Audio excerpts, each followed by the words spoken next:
In this video, we're going to go over basic real estate strategies. This has nothing to do with wholesaling or flipping. It has everything to do with cash flow.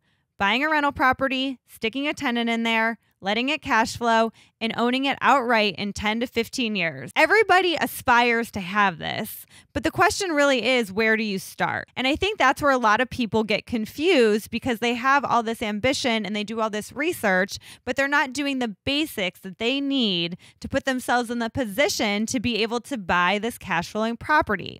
Ken always says you can just get money from other people. And while I agree with that, there's also things you need to do on your end to be able to be somebody wants to invest with, or to be somebody that can buy the property outright on their own. Step number 1 is to build your credit. Ken and I did an awesome video on this with all the different steps that we'll put a link below so you can take a look. But if you don't have good credit, you're not going to be able to buy a property, right? So, and if you have okay credit, you're going to be paying much higher rates than somebody that has good credit.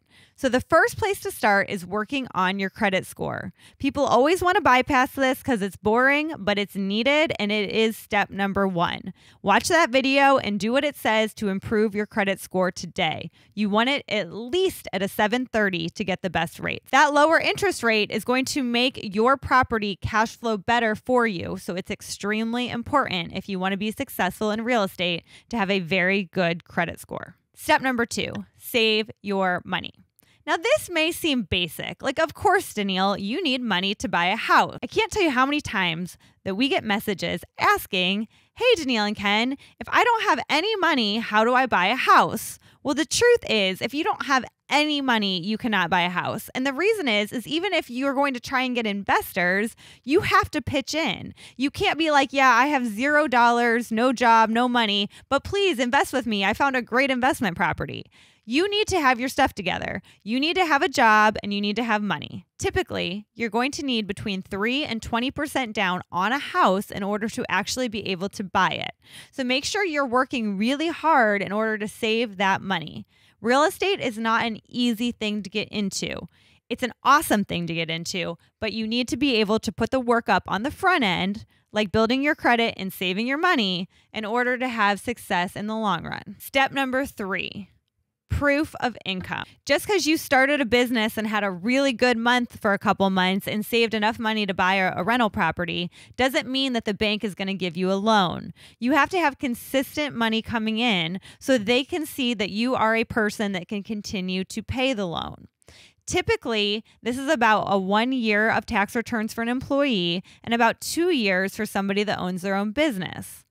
Also, if you're a business owner, make sure you don't write off too much because the bank's going to look at the net income. So if you make $100,000, but you write off, $60,000 and it only shows you making 40, that on your taxes, that is what the bank is going to look at. So make sure you're not going too crazy with the write-offs in the couple years before you want to buy some kind of investment property. Step number 4, get pre-qualified. A lot of times buyers, they have the money, they have the credit, they're ready to go, and then they go and find a property that they love, but they're not pre-qualified.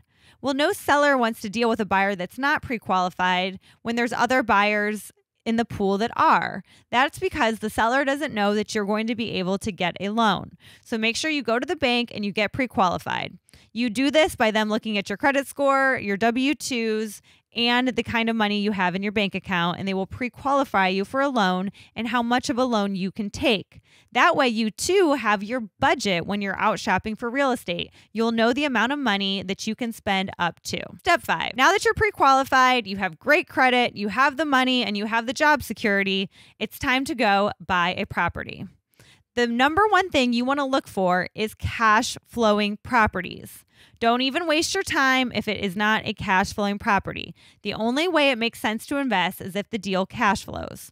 I'll put a link to the video. Ken and I have done tons of videos on this, but you need to basically have the income from the property, so the rent the tenant is paying, be able to cover all the expenses, and there's still a little bit of money left over at the end. What's awesome about this is the tenant is paying off your property, and as the property goes up in value, you're getting appreciation. And that will land you your first cash flowing deal. And the whole process to building wealth in real estate is just repeating that model. Build your credit, save your money, buy a cash flowing property. Do it again and again and again.